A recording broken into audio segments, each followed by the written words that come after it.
ladies came and they have disclosed that the abuse and the sexual abuse that happened to them. And I thought of approaching Mayameen because I know she is very much qualified to talk about this topic. And hopefully we can have a great discussion. Hey, Assalamu alaikum, Mayameen. Assalamu alaikum, alaikum salam, Mona. Thank you for having this talk, whatever we want to call it. It's lovely, first of all, just to even be here with you on a very important topic indeed. And heavy one, very heavy. Yeah, unfortunately, it's always going to be heavy. It's always going to be the elephant in the room. It's always going to be the taboo topic. But I think if you want to introduce the hashtag #MeTooSomali movement, because some people may not know what it is, I think that's why it's important. Yeah, what happened in Twitter, a young girl came, she made an, she said, an abuse that happened to her by a particular person, and this was followed by a flood of young ladies and older women coming in and they're saying, this has happened to them and telling their story. And I think they are very brave because that's very unusual in our community for people to come out public, especially ladies who has been through abuse. And I spent 2 days just reading the stories and, subhanAllah, they are horrifying. And I feel those ladies are very, very brave for them to come out in public and say what happened to them and tell us all that we have a problem within the Somali community. I mean, most of us knew we have a problem, but not to that extent. Yes, abuse and child sexual abuse, it is very prevalent, I believe so, in the Somali community, especially the stories we used to hear more of children being abused back home. But in the West, we didn't hear much about it, even though most of us knew someone who's being sexually abused. So for that reason, I approached you and I really would like us to have this discussion. Yeah, and like you said, I think the reality is that it's happening in all communities, and sometimes it's a shame that it takes somebody's story to make a movement. But I think that's also the power of movement, is that somebody shares something and you can connect on that level. It's cutting off, sorry. So, and it is important to discuss it and to share those stories. And it is sad that it takes a story to create a movement, but at the same time, how it shows also how powerful stories are. And for survivors in particular to have a voice, and when their voices become heard, it's so empowering for child sexual abuse survivors as a whole, because they've gone through so much in a sense of not having a voice, and the silence is so strong.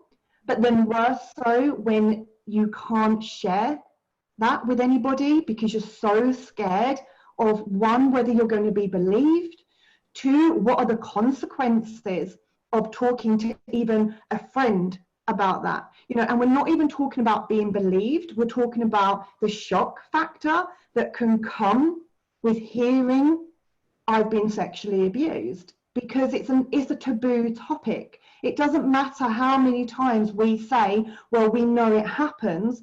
The reality is, how do you talk about it? How do we talk about it? Well, I think that's the issue, isn't it? And I think actually because I've lived it, I'm a survivor that's now spoken out publicly. For me, that took a long time. I think what is the most important thing with survivors, and if there are any survivors watching this who have never spoken out or reached out, I think it's about validation, that it's not wrong that you've not shared or confided or reported, because how can you report something that seems so complex and turmoil? So much is heavy with it that weighs on yourself. How do you place that to somebody else? How do you put that burden on somebody else when you yourself can't even carry the burden, And it's interesting because it took me, when I decided to waive my lifelong anonymity, so bearing in mind for anyone who is watching that I did not report my abuser, who was my father. He was actually caught in the sense that he had evidence, video evidence that he was still watching to the day that he was arrested. And so it took me, you know, bearing in mind he was arrested in 2011, he was sentenced in 2012, okay? And I did not speak out and waive my you know, right to speak out until 2018, okay? Wow. So it was not a decision that came overnight in the sense of, well, he's now been arrested, he's now in prison, I can talk to people about this. I was still consumed with so much shame and guilt. Why? Why would a survivor and a victim have to carry that burden of shame and guilt? Do you know what, Mona? I think it's because we've carried it since the abuse started. Because a perpetrator and abuser is extremely clever. And I think that's what's underestimated with child sexual abuse in particular, that it's not just, you know, a man down the road or the woman down the road. It tends to be statistically, and has been proving, someone close to you, someone you look up to, somebody you trust, someone that you aspire to, you know. And in my case, that was my father.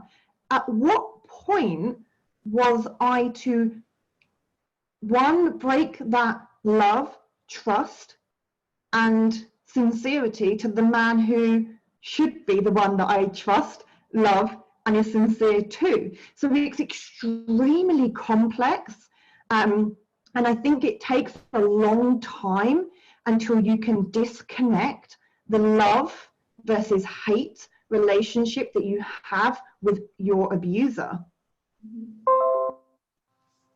I wanted to ask you as well, how long did the abuse continue, if you don't mind talking about it? So with mine, it's a lot more complex in the sense that in my head, in what I knew, it ended at teens when I left home around 15, 16. But obviously, unfortunately, when he was arrested, because I had no idea that he'd even been arrested, I was on holiday, the report came in that he had been using date rape drugs for a very, very long time after what I believed in my head. So we're going into adulthood now of date rape, which is why when he was arrested, the drugs and the videos and all the equipment that he had was seized and destroyed.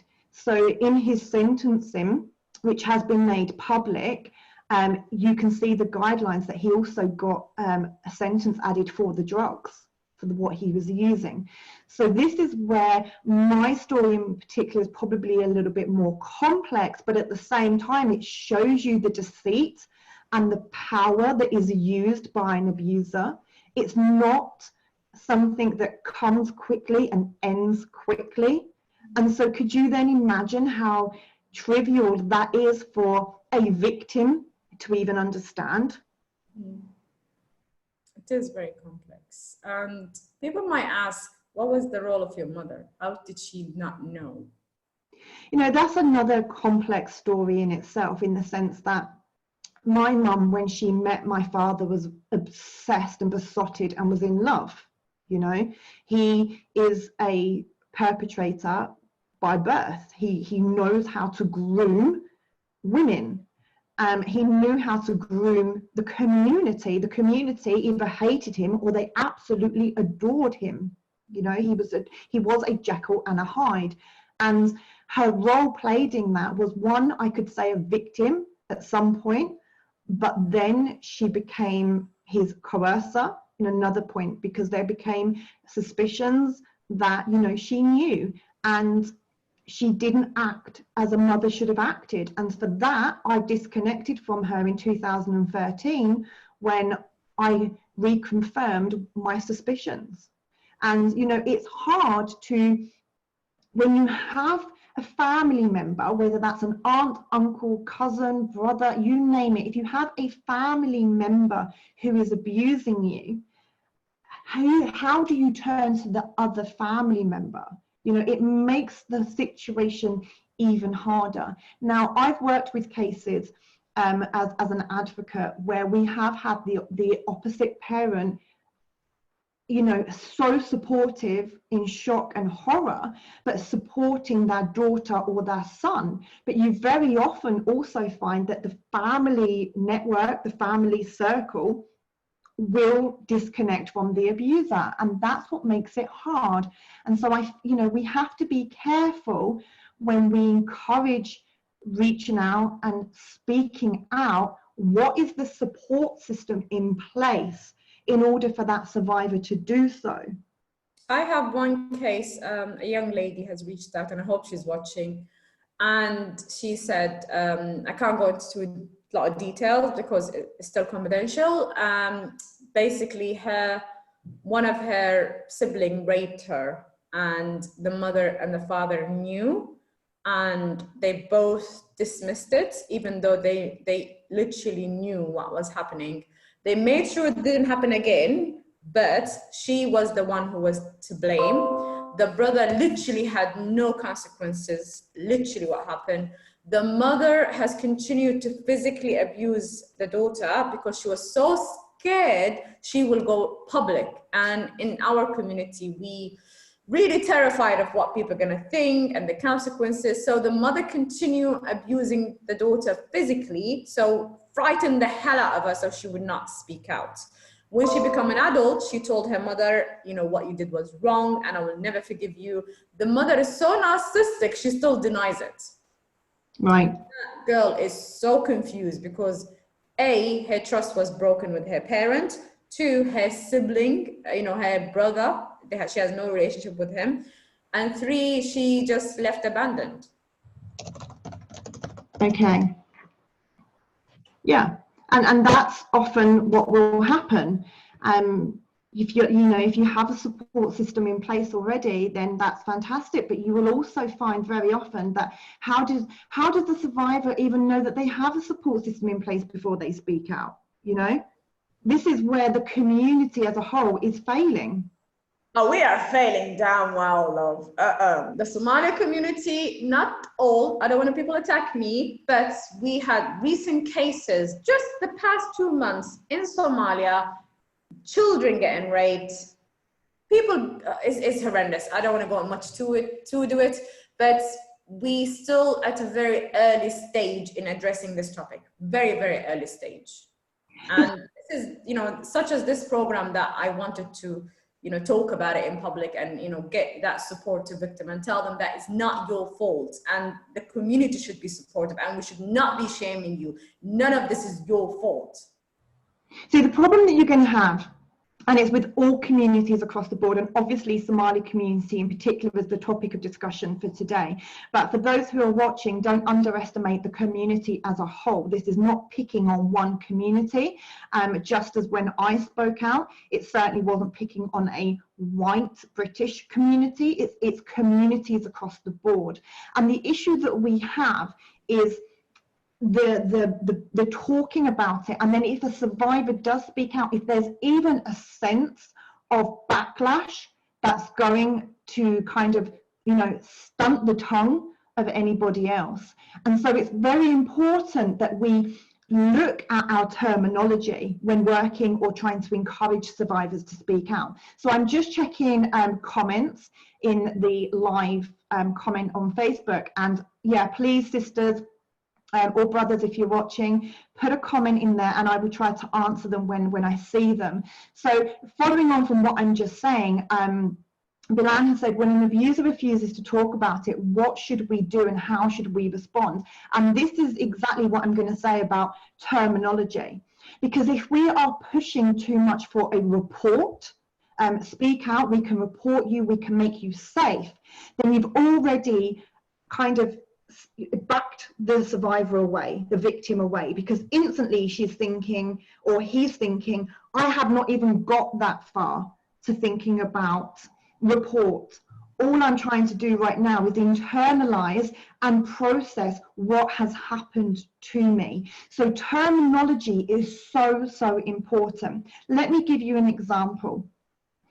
If in hindsight, as a child, if somebody had come to me and said, I think you're being sexually abused, Mayameen, do you want to talk about that? Because we can make you safe and we can report it. You've instantly triggered me to run for the hills, because I have a sense of love at that time of a child to my father. I had a sense of duty to protect him, because that is what grooming is. The perpetrator will groom you to believe that they are your everything, that you need them to care for you, love you, and protect you.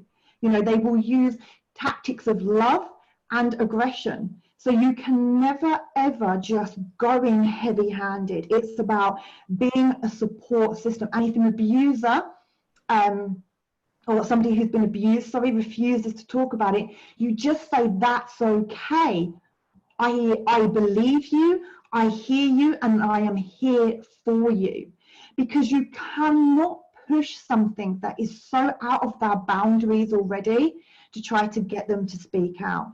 You have to, as much as it's going to frustrate you and you want to action, because a normal human being, when we hear of injustice, we want action, we want to stop it, and we want to stop it now. And of course, when it comes to child sexual abuse, you feel pain and hurt, and you know, you feel that you need to protect them. The problem is the person who they loved didn't protect them. So how are they going to trust someone who has not been in their lives for you know, a certain amount of time, or who has not protected them before?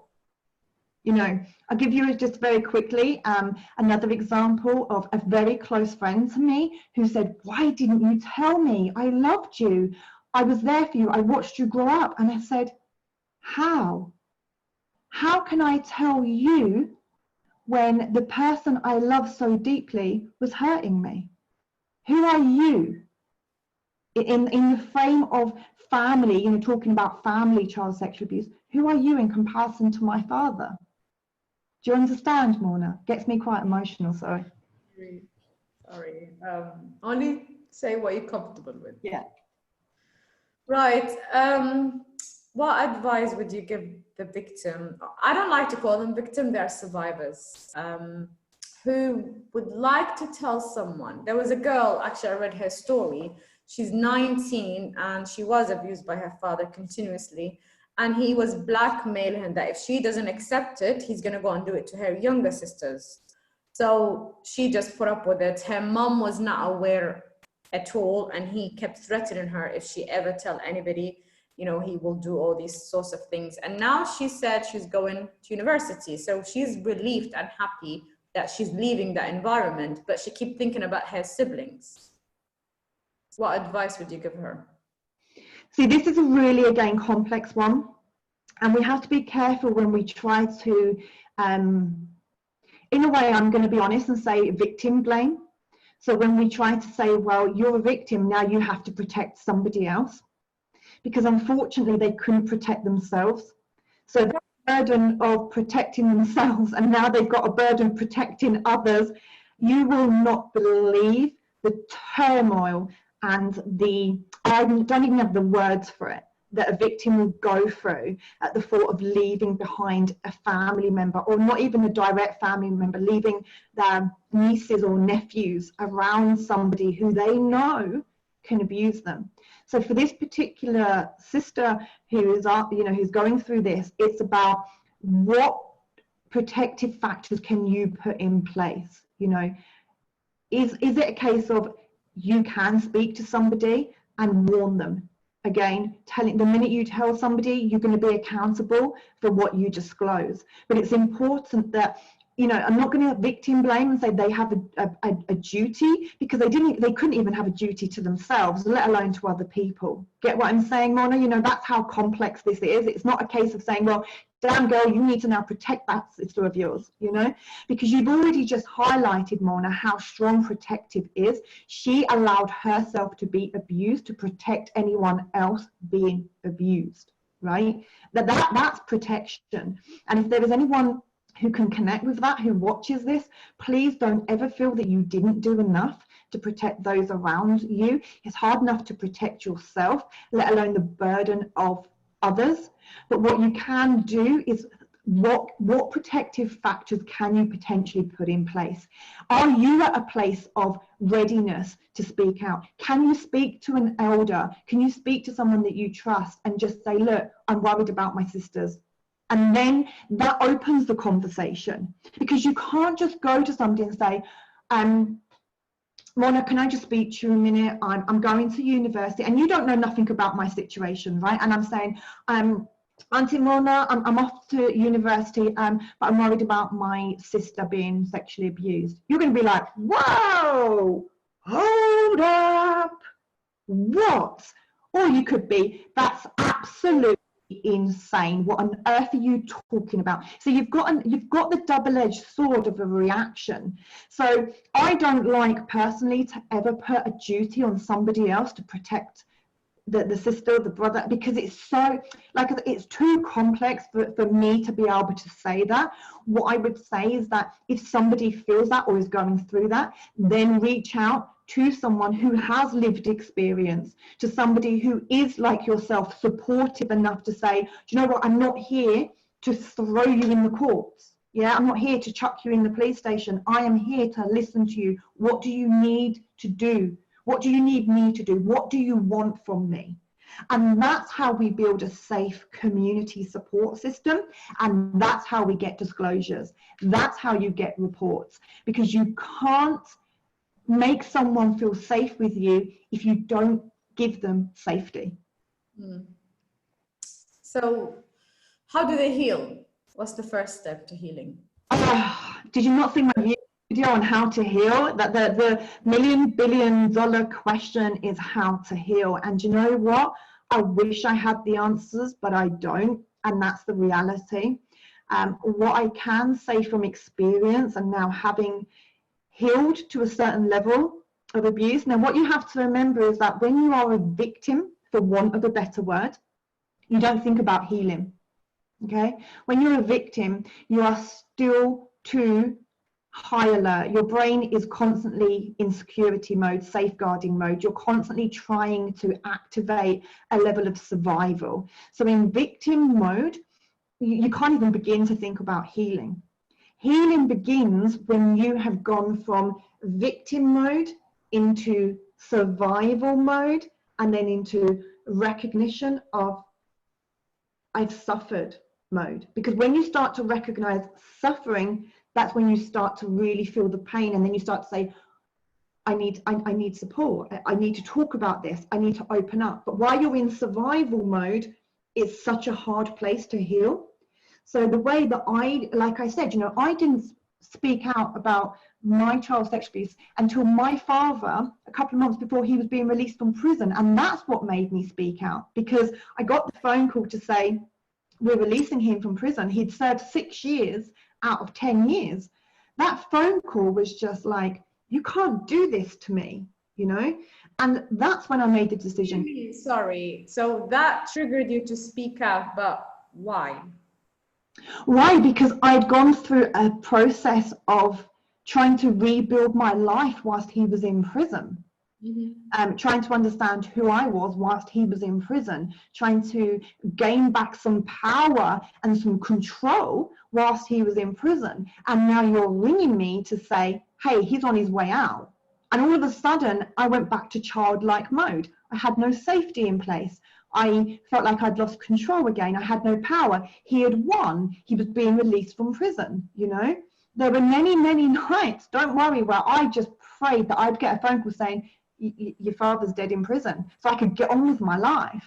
And now all of a sudden you're telling me, hey, he's about to walk out. And actually it wasn't just that made me speak out. Bearing in mind that when he was sentenced, the judge authorized the anonymity, right? So I was covered. The story was nowhere to be found. The judge protected me so I could rebuild my life. And ironically, when I knew that he was coming up to be released from prison, and bear in mind, I'd not done this for the 6 years that he had spent in prison, I Googled his name, just completely random. And when I Googled his name, it came to the top of Google News. MP Chelmsford prisoner on fire. So instantly I thought, oh my God, he's on fire. He'd been set on fire, but then I would have known about that. And as I started to read the story in the news, he was a trained Samaritan worker in prison supporting abusers, sexual abusers and paedophiles, for want of no other better word, because that's what they are, in prison. So he was a trained listener. So in the news article, which is still out in Google, which is why I talk about it, because I have no, come back from this, because it's there, the evidence is there, and it says that he was the one who was speaking to the prisoner who did set himself on fire, and he was his trained listener. So what happened was my father had to go to the sentencing hearing, or the whatever in prison, and give his version. So that was all over the news. Edward is a hero. Chelmsford prison and spoke about this, and I'm thinking, hold up, how are you in the news? How are you in school? There's something of some kind of like hero, because you're a trained listener, and that was it for me. I just thought, you know what, you've had too much of me, you've had too much of my silence, because for as long as I remain silent, you remain in control. Mm-hmm. And I think that's important for survivors to start to listen to, and we have to say it and word it in the most appropriate way. But what I would love survivors in particular, or victims, whatever you want to call yourselves, is to understand that for as long as we are silent, we give them the control. And as a survivor, we want to take back control. Quick question. When someone disclosed the abuse to the parent, and especially the mother, and then the mother doesn't do anything, and that daughter, she cut off the mother, okay? Some people will say, for example, that lady who disclosed the abuse, that her brother did that, and the mother knew everything. So for her, she moved out, she's an adult now, and she rebuilt her life. But he doesn't want to have any relationship with the mother because she failed her. She protected the abuser. She abused the hell out of her for years, and she used her in a way. So now she's saying to her mother, I don't want to have you in my life. You're narcissistic, you are crazy, you did not protect me, you protected your son, and I don't want to have a relationship with you. But then other people are coming and saying, of course, no one knows what happened. None of her other relatives. So the mother, other people saying to the daughter, God is gonna punish you. You don't know what you're doing. And they're using God against her. So how do we untangle that? Because I told her, like, God is just, Allah is just. And what your mother did, if she does not seek, I was like, first is criminal, okay? She should be punished by law. That's literally, she's participated in crime and covered it up. Secondly, she will be punished in Jahannam if she doesn't come and repent from you. I was like, you owe her nothing. Yeah, and that's exactly it. We owe nobody nothing. Now, if you want to speak about it in terms of Islam, because obviously I've gone through this turmoil, I've been told a lot that I need to forgive my mother. Because obviously the mother is the gender is at the feet of the mother, right? Now, so I've been through this, and I've been through a lot of what I would say Islamic and spiritual abuse as well, in the sense of trying to wrong the rights of abusers. And the issue that and I say it time and time again, there are some things that even Allah subhanahu wa ta'ala has made and said is unforgivable. Okay, now Allah subhanahu wa ta'ala knows more than we are ever going to know. We are just laymen, and we have weaknesses, we have nafs, we have everything to fight. So therefore, at what point do I need to forgive something that I can't answer to? So I don't need to forgive my mother at all, and I don't need to reconnect with her at all, nor my father, nor any of my external family who did not protect me. Because I am not going to ever place myself back into a position of not being protected. And as we grow into adults, we have children. So I have 3 young boys, and there is absolutely no way you would ever find me placing them near these family members, because I cannot then say that I've protected my own children. So my duty in Islam is to protect my family first, my direct family. So if this sister for any reason knows that there could be, you know, she's putting herself in danger and she's not going to be protected, and her future children or family are not going to be protected, then she owes nothing to nobody. And Allah subhanahu wa ta'ala, as you said, Mona, is the most just. And I can sleep at night. I seriously can sleep at night with the belief in my heart that I am doing right by my family. And if Allah subhanahu wa ta'ala on the day of judgment holds me to account of why I never reconnected with my family, then I will deal with that on the day of judgment. But I am so content and I sit at peace that the choices I have made and who I've cut from my life has been the best to serve and protect me. And believe me, and if that sister is listening, that's not easy to do. I know it, because you want to hold on to all those people that you loved. You don't want them to just be gone after what you've been through, because it's a time when you need people more than ever.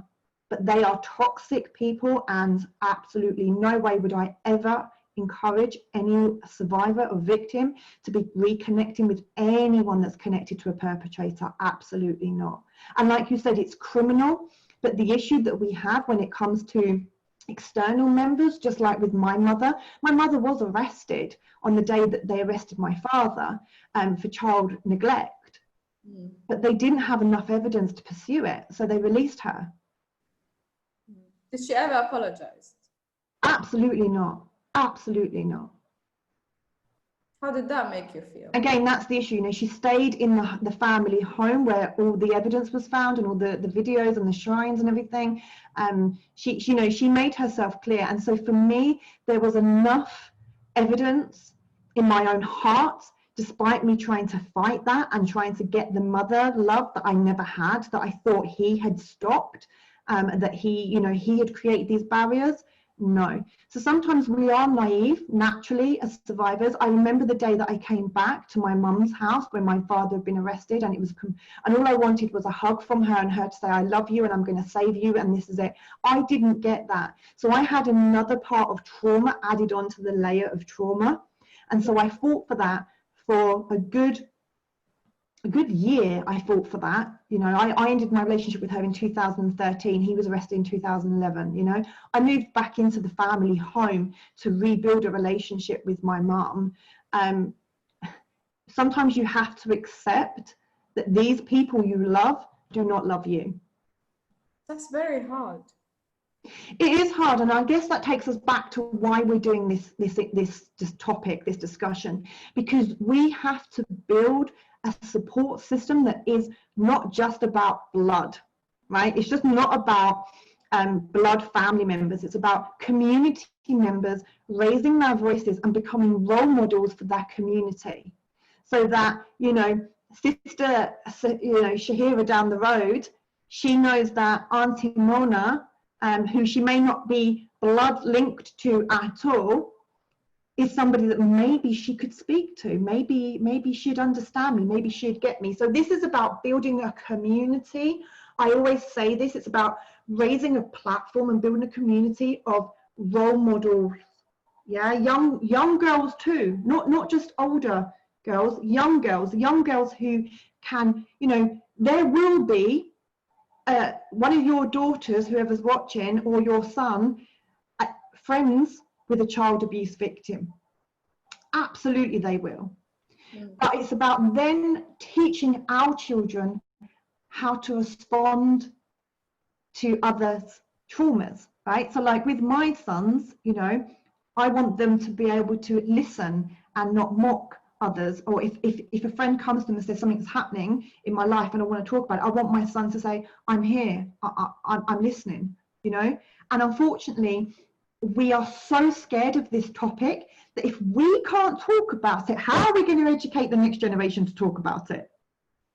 Very true. It's very heavy, it's very difficult, and I'm glad that there are people who started to discuss it within the community, and I hope this does not stop, because child sexual abuse will not be stopping anytime soon, especially within the Somali community. And let's come to your program. So how can you help?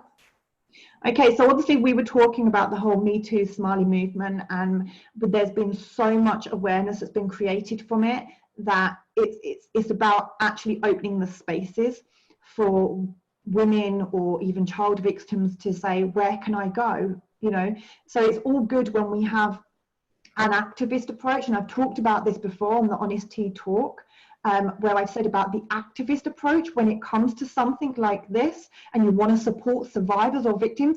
Leave the activism for when you're out chasing government and changing law and changing policies. When you are trying to work with victims of child abuse or survivors, you have to put like your therapist head on. So like with me, there is no way I would have my activist approach. Now I've campaigned, as you know, for the first ever child house for child victims of sexual abuse, you know, and it's still going through government. So I've done campaigns, I've done law changes, I've had policies changes, but I wouldn't go in with that same head for my survivors or the women I work with who are victims. So it's about providing the safe space. So we've now started the Me Too Somali movement. It's been created. There is awareness. Why that's hot, you need to target the survivors. If somebody comments on a comment, let's say there's on Twitter, hashtag Me Too Somali movement, and somebody comments saying, I'm struggling, or I understand how she feels, that's our time to say, okay, do you want to speak to somebody? We're here for you. You know, we are in this together, sister. We are uniting against this. So you provide a safe space and a platform. So one of the things that obviously, when we were talking about this, is about the Monday group therapy that I already run. So Monday night group therapy is an access for women, victims, survivors of any form of psychological trauma, but of course it's an access for them for what I call affordable, accessible therapy. So you will not find many even adult survivors of child sexual abuse. One, they've probably not spoken about it anyway. So two, to book a therapist at, you know, a cost of £60 per hour is really, really just unimaginable, right? So what I've done from lived experience, I'm not saying that, you know, I'm not decrediting or devaluing a psychotherapist's worth. I'm a qualified psychotherapist, but I know from my own lived experience and what I've been through that I could not access therapy even if I really wanted to. So I provided on a Monday night group therapy that is literally £5, because that then just covers my costs, right? Because I still have my Zoom cost, my video cost, my website cost and whatnot. So it literally just covers my cost. And the group therapy is about having a safe space where women, survivors can, or, you know, victims, whatever we want to call them for want of names, they are human beings at the end of the day, but they can come and they can sign up and they can join the group therapy, right? And they are in a safe space. Right. This is a very important question. What about confidentiality, security? Yeah. How can they trust you? Because that's very crucial. Yeah, and I, you know, as a survivor myself, lived experience, know that there are safety barriers. But what I also know how important it is to be, have confidentiality in the sense of I don't want to disclose who I am. So I make it, which is probably a little bit different to most therapists, is that I actually allow you to come in as anonymous. So if you don't want to show your name, you don't have to, because you can come on Zoom and you can put any name, you can change your name, because I have the access here in Zoom where participants can change their name, right? You don't have to switch your camera on to be seen. You need to know that, first of all, you are protected that way. I'm not going to be picking out, oh my God, she is maybe abuser, so I'm going to take her details and run off down to, you know, wherever I need to run off to report, because I can't force somebody to report.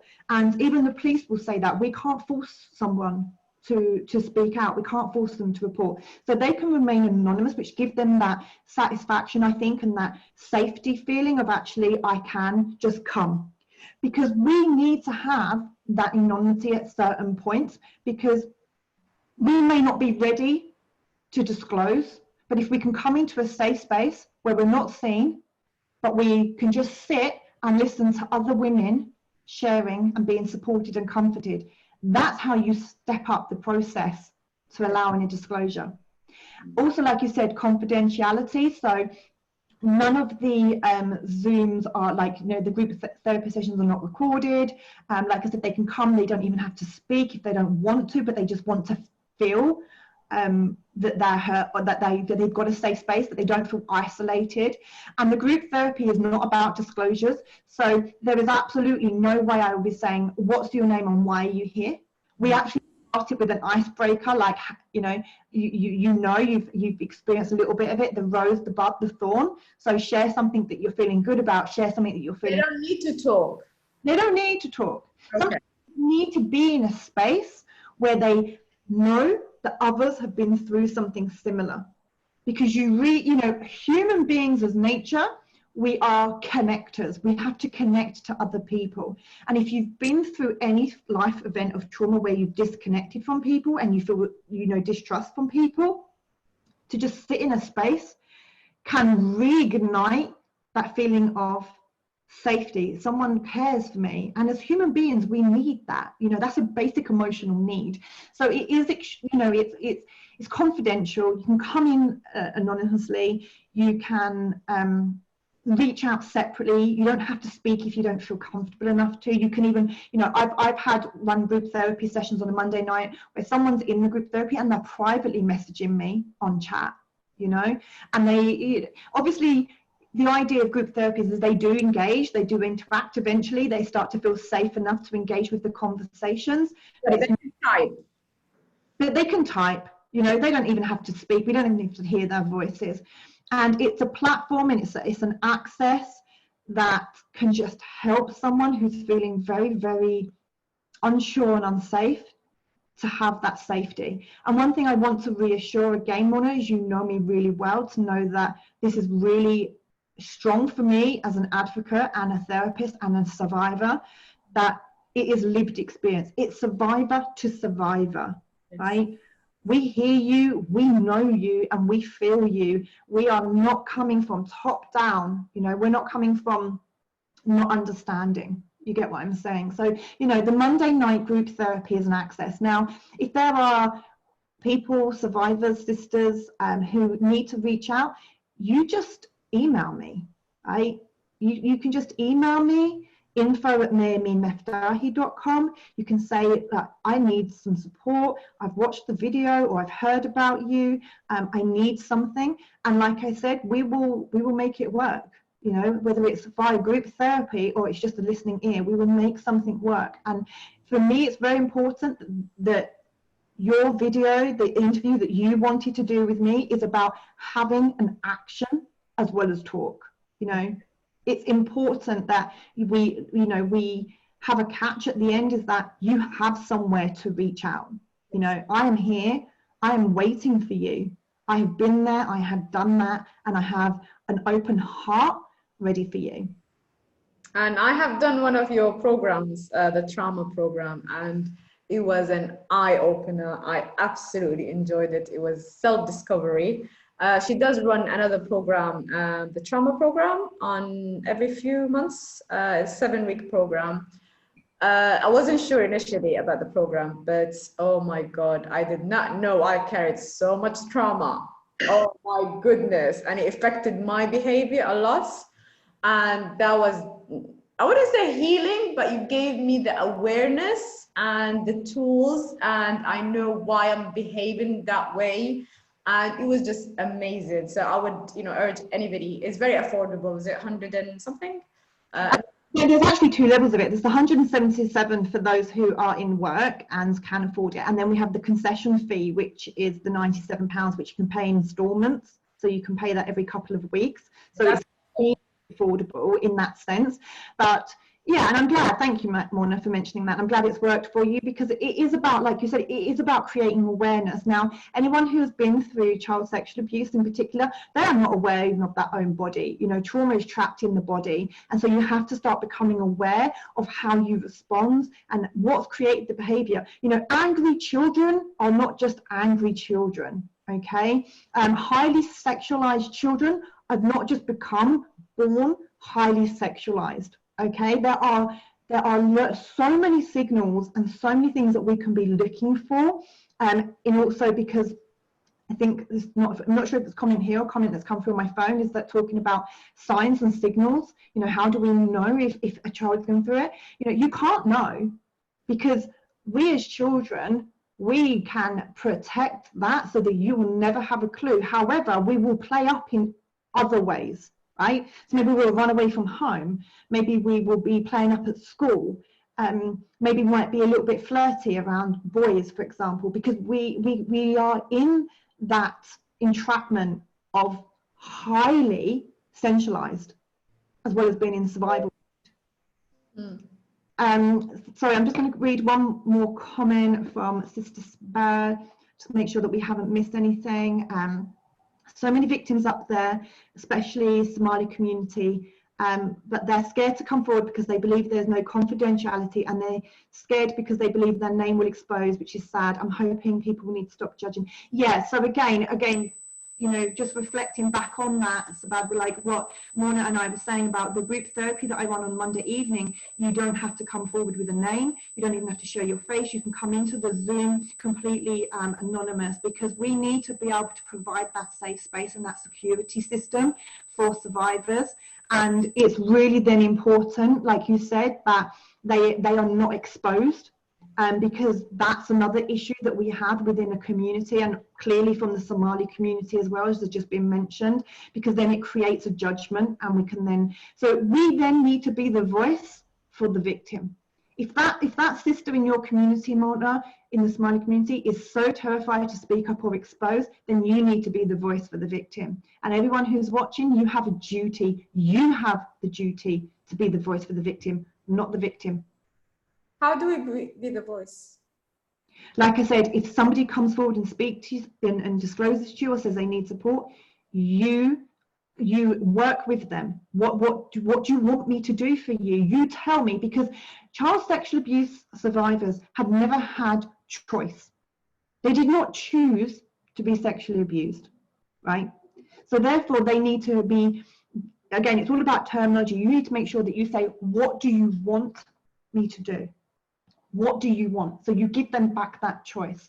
That lady who came and she disclosed to me what her family did, and you know, collectively, and she wanted to come out public, you know, in a video and tell people, you know, what happened. And I said to her, why do you want to do that? And I said to her, you just going through the motion now of, you know, confronted your family, you know, the process of healing. And I said to her, what's the point of you coming out? Is it going to help you heal? And she said, no, I want to get back on my parent. And I said, okay, do you think you're ready for the backlash? Because it's going to be hard. It's going to be the community, it's going to be the family, it's going to be your extended family. I said, are you psychologically and mentally ready for that? And she said, no. I said, what about you seek therapy? She's going to come to your group. I said, you seek therapy for now.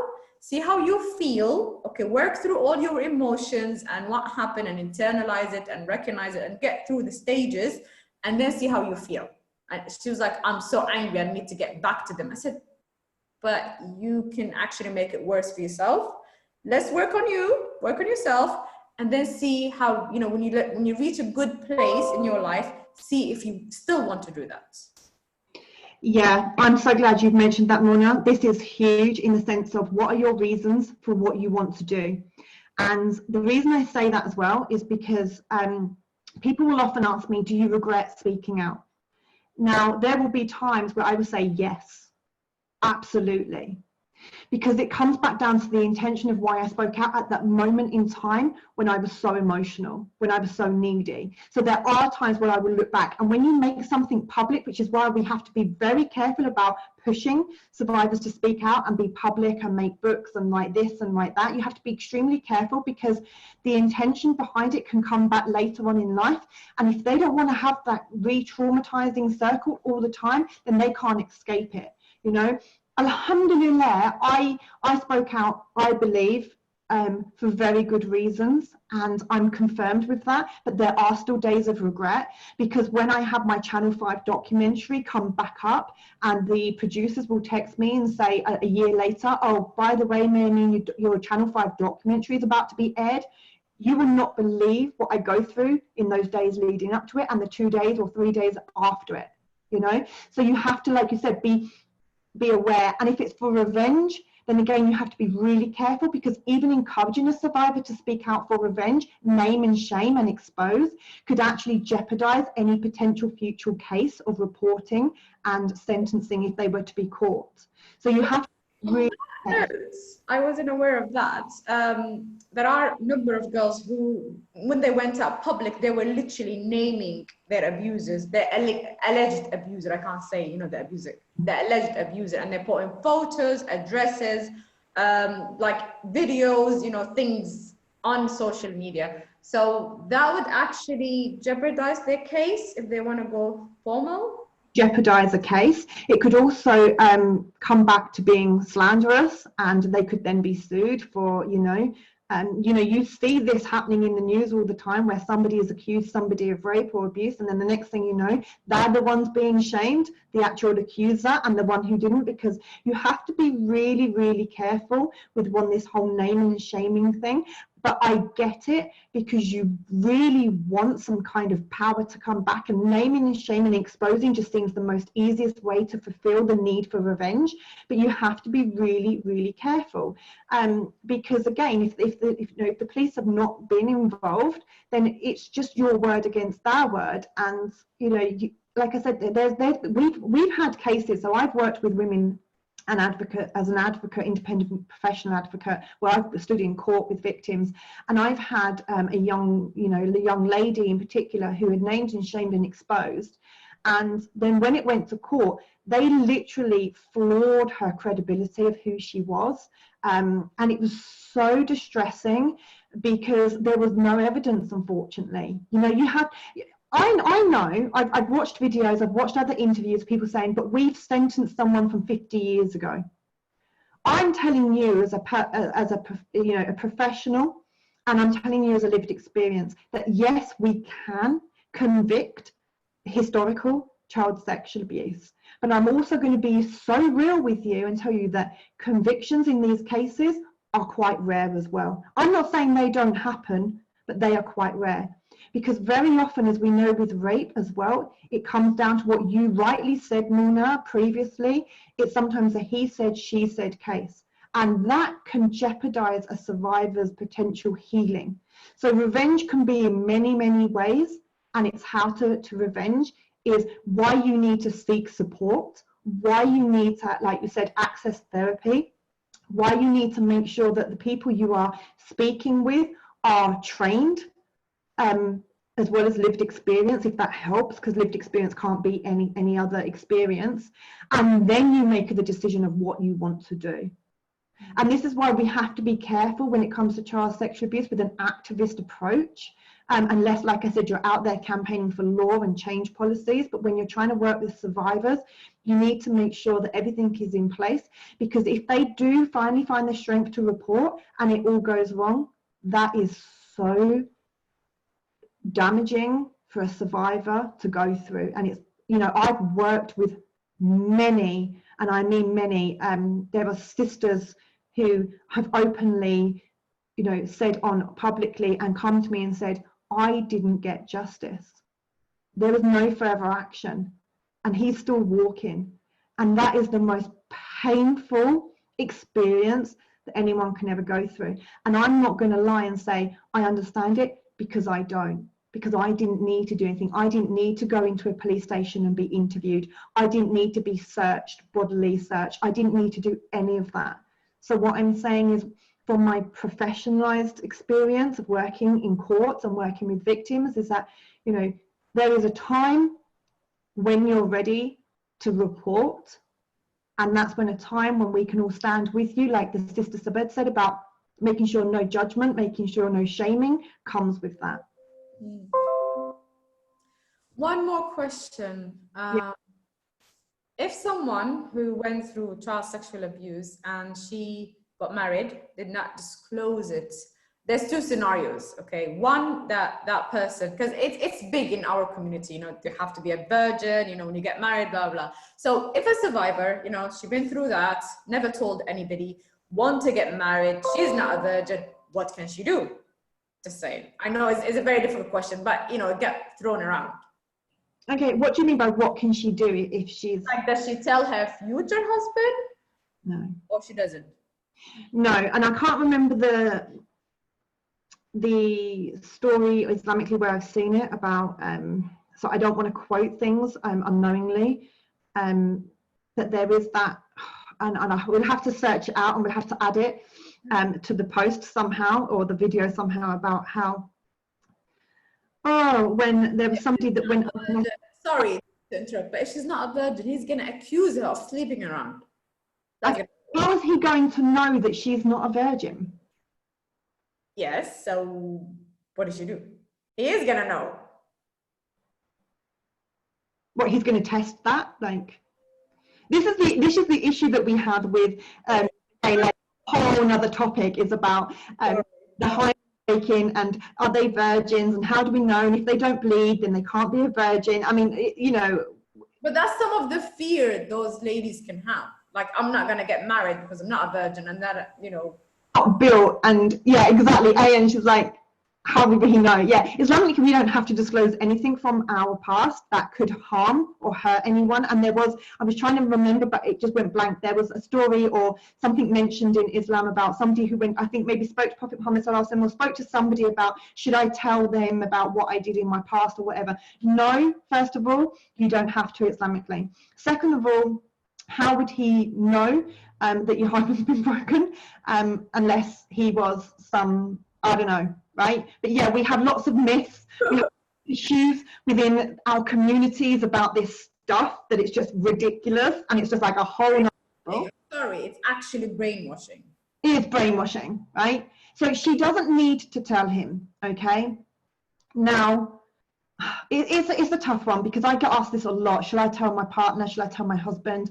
How, if I get married, they're going to know what I've been through and God knows what else. It's tough. I never told my husband. I've been married, alhamdulillah, nearly 16 years now. My husband only found out when my father was arrested, right? Did you not have the feeling of telling him? Of course, every day, maybe. I tried to even make him hate my father when he used to say how great my father was. Now I'd be like, you've got to hate this man, you don't know him. Naturally, my husband started to get suspicions of my father because he was so aggressive, and he, you know, my husband hadn't come from that background, so he noticed that things were a bit weird in this setup. But no, he never knew. I've also been accused of betraying my husband and lying to my husband. Because I never told him something that in other people's eyes was extremely important. But the reality is, I was a child victim, and my whole life consumed around being silent. I don't tell anybody this huge secret, so hell, I'm not going to be telling my husband. Now my husband knows, obviously, because he supported me and went through the whole case with me. Do I feel bad for not telling? No, I don't. And any good human being, any man, real man, will know that you were a victim, you were a child, or you were even an adult victim, whatever, you know. Any real man who is worthy of loving, protecting and supporting you will be able to hold your hand through it. And if they don't, then they're no different to the person who was the perpetrator, in my opinion. And I stand by that, because, you know, men, you need to get a grip, right? I'm married, alhamdulillah, nearly 16 years with 3 beautiful, beautiful little boys. And, you know, like marriages, not all successful, you're not all up and down, right? We've had our trials and tribulations, but we're a family. So men, if you're watching this, brothers, you can have a good family life with a victim of anything. Okay, and it's so important, Mona, that you raise that question, as much as it just seems so absurd to have a question like that, but it's true. There are so many things out there being said. I remember when I saw a Muslim brother, I'm not going to name him, no naming and shaming goes on in here, but he actually put up a Twitter post saying, bro, don't marry that girl who's a victim of a child abuse, because man, she's either going to be highly sexualized or she's not going to be able to provide you at all. Astaghfirullah. You know, this is the community that we need to educate, you know. And unfortunately, like you said, Mona, teaching stories of Prophet Muhammad sallallahu alaihi wasallam don't seem to work anymore, you know. So we have to be real about it, and like you said, bring it down hard and heavy, as we've done today, and say, men, brothers, get a grip. Yeah, because inshallah you will be rewarded in Jannah for the patience, the love and the safety and protection that you've given to that woman that she didn't get in her childhood. And she is not to blame. She is not to blame. And so again, it's, you know, if he's not ready for that, then he needs to walk out the door. May Allah give all the sisters great husbands, standing, passionate, who are empathetic, and inshallah, and reward them. Right, how we want to end? Okay, so I just first of all want to say thank you to all the wonderful comments that are coming in, all the beautiful people that are live. I'm sorry that I haven't been able to address you personally. You know, we're doing this through Zoom, so I'm like multitasking at the same time. There's some questions, like some, you know, that I will get back to you on, because, you know, your voices are important too. Your love and commitment to watching this very taboo topic is important. So that's what I want to first say. Second of all, Mona, thank you so much for embracing this topic, because this is the only way it's going to be addressed and we're going to be able to reach people, is if we actually talk about it. As much as it's like miserable, we can still laugh. We are human beings. We have fun. We're still, you know, crazy. Yes, we have that sad side to us, but we also have the happy side to us. So I want survivors to remember that, is that actually you can be positive, you can move on with your life, you can have a really meaningful life once you've done the hard work first. And then just to finish off with saying, Mona, you're fantastic, you're brilliant in bringing this topic to the light. I hope everyone supports you with all the topics that you are bringing forward, because I wouldn't be able to share if it wasn't for you asking me to, because it's not like something I would just start randomly talking about on my Facebook Live. Thank you. I really appreciate it. I know how sensitive this topic is. And I think you are the right person to support our Somali sister, because A, you're a survivor, you're a therapist, and you are Muslim, alhamdulillah. So you got the three qualities. I think it's great. I mean, if you are Somali, that would make it perfect, but it's okay. So alhamdulillah.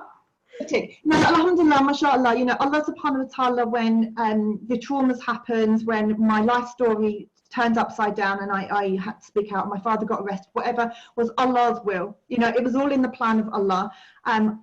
I remember growing up saying that I would take my story to the grave. Allah subhanahu wa ta'ala had different plans for me. So there is always something out there that we don't understand what's happening.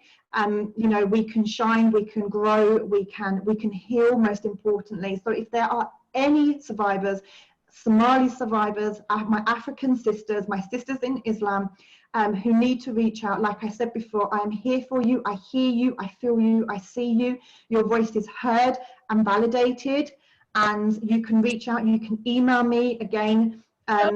When we edit the video, can you write your email on the top so any person can just... You can reach out, you can join the group therapy sessions on a Monday evening, completely anonymous should you wish. It's just £5 as like a donation to cover costs of running it. And just remember that we love you. We absolutely love you. When you stand up and you speak out, you are, you know, you are shining. You are shining. So thank you so much, Mona, and to everybody who watches. Oh, let's do a little Facebook algorithm. If you're watching, please give us some love. If not, hashtag replay when you watch it back. Okay, I don't know nothing about algorithm, but okay. Please do that, ladies, and like the video and share the video, please. What do you need to do in order to make it go viral? Please, because you never know who you can help. You know, we did our part, now it's your part, please. Yeah, we've done our job, we've shared, we've talked, we've given actions, we've given the support system in place. So please, ladies, join the movement, join us sisters, hold our hands, stand with us, and share and subscribe. That's not YouTube vlog, okay? I will download it on my YouTube channel. So please like, share, and subscribe. Jazakumullah kulli khair. Thank you very much. Thank you very much for watching. I really appreciate it. Assalamu alaikum.